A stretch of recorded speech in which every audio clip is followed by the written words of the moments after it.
Dahil? Ako rin naman. Ay, nagkaro ka naman. Kaya kata. Waktu kita pakai.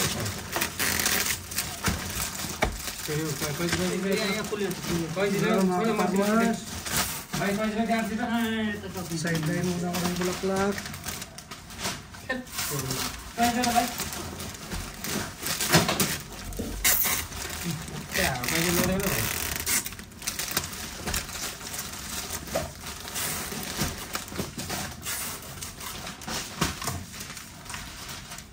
Ali bhai, start clean bhai.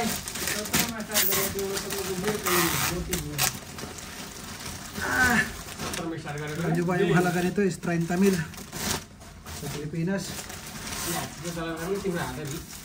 Jangan solo bhai.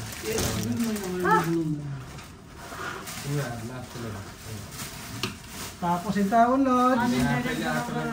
Proof गर्न सकिरहेको कि म प्रोड्युस हुन्छु भनेर आफूले गराउनु पर्यो नि त प्रुफ गराउनु सक्नु पर्यो कि Ito yung mga fresh roses na aming mga ginagawa. 300 piraso ito na aking ginawa. तिमीलाई पनि भित्र जानु भने त हामी जानु भन्छ त Lahat po yan, mga imported na mga aming tinitira. Nag-sideline muna yung taga-pastol.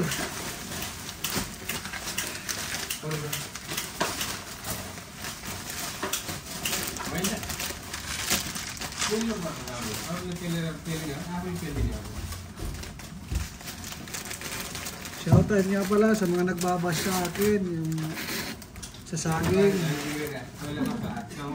Daming basher sa saging ha. Sinabi ko naman na wala kang kinita doon eh, kay Papa yun eh, ayaw maniwala eh.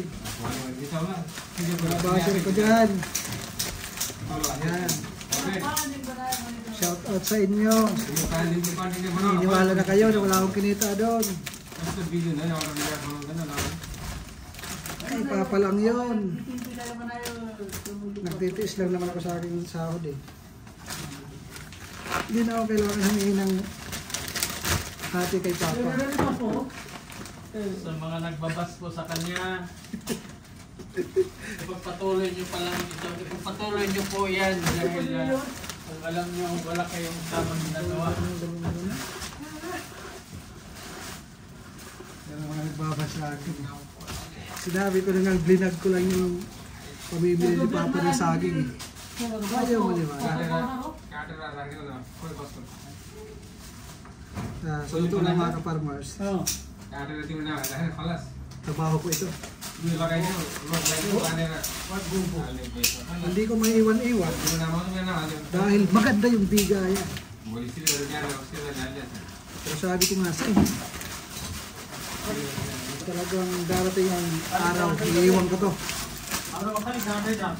Para sa aking farm. Okay?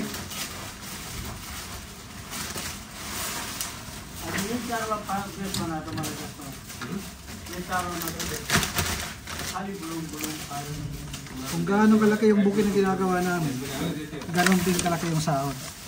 Di ba, Lods? Tama lang, tama lang. Si Pare Calder eh, sumasahod lang naman yan ng humigit kumulang.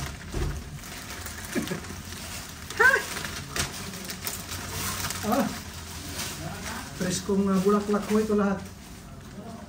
Yung bulaklak namin dito, hindi binibitbit, pinapasan. Laki no?